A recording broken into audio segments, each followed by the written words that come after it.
تنہائی کا سفر۔ جب ایک بے نمازی سجدے میں ٹوٹ گیا۔ باب نمبر 2، دل کے اندھیرے میں روشنی کی پہلی کرن۔ رات کا وقت تھا۔ احمد کے کمرے میں روشنی تو تھی مگر دل کے اندر گہرا اندھیرا چھایا ہوا تھا۔ اسے سجدے کی طاقت کا اندازہ ابھی نہیں تھا، لیکن آج کچھ تھا، کچھ ایسا جو روز مرہ سے مختلف تھا۔ فون کی اسکرین پر مقصد چلتے چلتے اچانک ایک ویڈیو سامنے آئی۔ ایک چھوٹا بچہ ہاتھ اٹھا کر دعا مانگ رہا تھا، یا اللہ میرے بابا کو نماز پڑھنے کی توفیق دے۔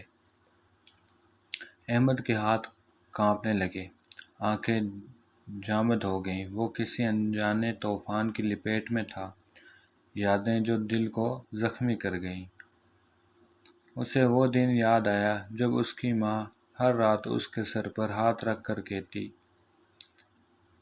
بیٹا دولت شہرت سب مل جائے مگر اگر سجدہ چھوٹ گیا تو سب کھو دیا، اور وہ ماں کی بات کو ہنسی میں اڑا دیتا تھا۔ آج وہی ماں قبر میں تھی اور احمد کے دل میں ایک قبر سی خالی جگہ تھی، جہاں نہ سکون تھا نہ معافی۔ پہلا سجدہ، پہلی ٹوٹ پھوٹ۔ پہلی بار بہت دنوں بعد احمد نے وضو کیا، آئینے میں خود کو دیکھا، ایک کامیاب انسان مگر اندر سے ٹوٹا ہوا، بکھرا ہوا، کھویا ہوا۔ نماز کا آغاز کیا، دل بوجھل، زبان لڑکھڑائی ہوئی، لیکن جب وہ سجدے میں گیا زمین ٹھنڈی تھی اور آنکھیں گرم۔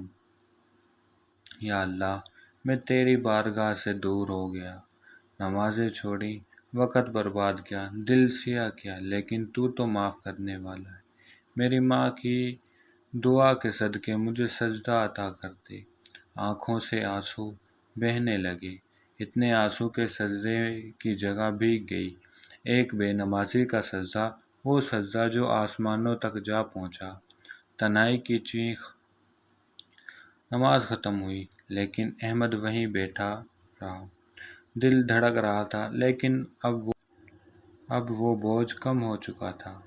تنہائی کا وہ سفر، وہ مسافر جسے لگتا تھا کہ وہ دنیا کی بھیڑ میں تنہا ہے، آج پہلی بار کسی نے اسے سن لیا تھا، اور وہ کوئی رب تھا۔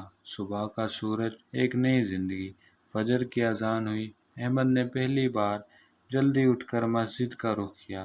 راستے میں وہی فقیر ملا جو اکثر اس سے دعا کی بھیک مانگتا تھا۔ آج احمد رکا، پہلی بار فقیر کی طرف مسکرا کر دیکھا اور کہا، بابا جی میرے لیے دعا کرنا، اب میں سجدے کا مسافر ہوں۔